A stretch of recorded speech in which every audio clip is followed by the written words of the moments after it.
ये राम मंदिर तक पहुंच गए हैं।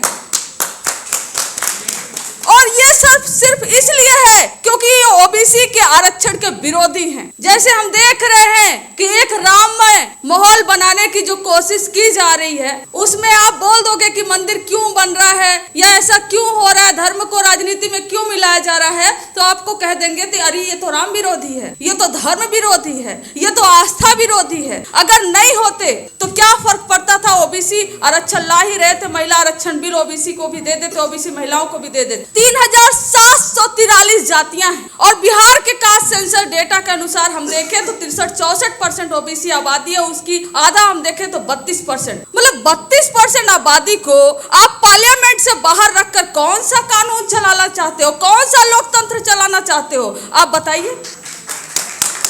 आज भी पिछड़े समाज की महिला ऐसा नहीं कह रहे हैं कि हमारे पुरुष हमें नहीं पढ़ने दे रहे हैं, नहीं। आज जो इनकम है, जो सोशल इकोनॉमिक और पॉलिटिकल कंडीशन है, आज भी पिछड़े समाज की इतना बुरा है कि पिछड़े समाज की महिलाएं पढ़ नहीं पा रही हैं। और एक विधानसभा या लोकसभा में जब चुनाव होगा, एक पिछड़े समाज की महिला जिसके पास ना कोई इनकम का सोर्स है, ना वो एजुकेटेड है, ना उसके पास किसी भी तरह का सुविधा है, वो जब एक वैसे महिला के सामने खड़ी होगी जिसके पास फुल फंड है, मीडिया में बोलती है, पैसे हैं, नेटवर्क है, पॉलिटिकल पार्टियों का सपोर्ट है, तो कौन जीतेगा उसमें? और जब पहले से हमें मालूम होगा कि हमारी वो पिछड़े समाज की महिला हार जाएगी तो ये कैसी प्रतियोगिता हो? ये तो आपको मालूम है कि हम हारेंगे और आप कहते हो कि दो ना अपनी महिलाओं को टिकट, ओबीसी महिलाओं की, पिछड़ी महिलाओं को। इसका मतलब है आप सीधे कह रहे हो कि हम नहीं देंगे, तुम अपनी महिलाओं को दे लो। मतलब आप टिकट, आप जो बिल लेकर आए हैं संसद को पूरी तरीके से सवर्णीकरण करने के लिए लेकर आए हैं, आपका यही मकसद।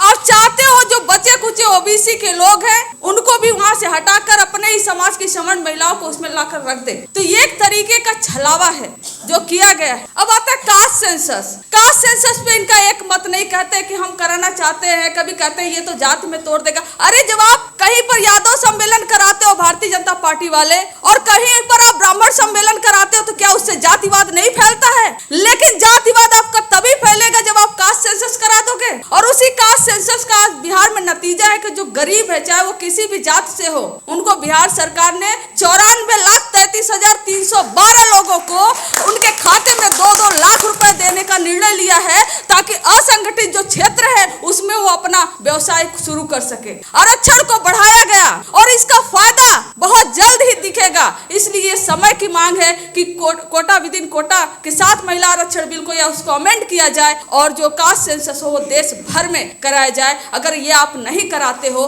तो आप कितना राम मंदिर अपना चुनाव प्रचार में लगाकर उसके आड़ में छुपकर प्रचार कर लो, लेकिन 2024 तो आप नहीं जीतने वाले हो। वोट तो हमें ही देना है, वोट तो ओबीसी को ही देना है जो इस देश की एक सबसे बड़ी आबादी है। कि बहुत गाजे बाजे के साथ, ढोल नगाड़े के साथ महिला आरक्षण बिल आया। पहली बार नहीं आया था वो महिला आरक्षण बिल। 1996 में 12 सितंबर 1996 में पहली बार ये महिला आरक्षण बिल जब सदन में रखा गया तो उनसे पूछा गया, भाई महिला आरक्षण बिल है, समाज की सभी महिलाओं को पार्लियामेंट में पहुंचाने के लिए यह बिल आया है, तो इसमें ओबीसी महिलाओं के लिए कोटा क्यों नहीं है? जब ये सवाल उठा तो सवाल उठाने वाले लोगों पर महिला विरोधी होने का तमगा लगा दिया। आज वैसा ही एक समय था जब महिला आरक्षण बिल में पूछा गया कि ओबीसी महिलाओं के लिए भाई अलग से कोटा क्यों नहीं, ओबीसी महिलाएं संसद में कैसे पहुंचेंगी? तो उनके ऊपर सीधे लगा दिया गया ये तो महिला आरक्षण बिल के ही विरोध। और सिर्फ ओबीसी महिलाओं को आरक्षण न मिले